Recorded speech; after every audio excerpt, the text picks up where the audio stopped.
Hi! Welcome back to my YouTube channel, and for today's tutorial, ituturo ko sa inyo kung paano nga ba gumawa ng account sa Netflix. But first, kindly subscribe to my channel and don't forget the subscribe button and the bell to notify you for my new updates.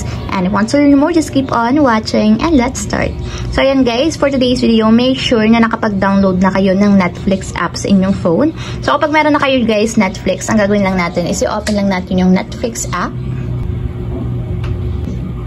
So, kung wala pa kayong account guys, ganito yung lalabas. So, tap lang natin yung get started. And then, after nyan guys, maglalagay lang tayo or mag-create tayo ng ating email address. So, ito na yung gagamitin natin guys dito sa account natin sa Netflix. So, maglagay lang kayo ng email address. So, make sure guys na accessible yung email address na gagamitin ninyo. And then, after nyo mailagay guys yung email address, tap na natin yung get started. So, may nag-send daw guys na message sa ating email address. So, i-check lang natin yung ating messages. So, open lang natin guys yung message. And then, after nyan guys, pagka-open ng message, tap nyo lang yung create your account.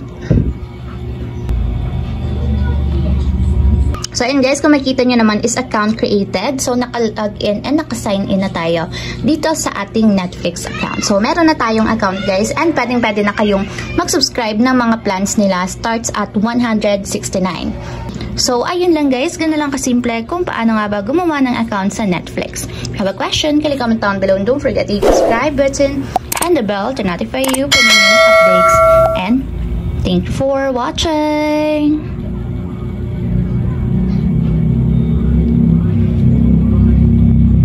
Life, every day, late at night, not okay.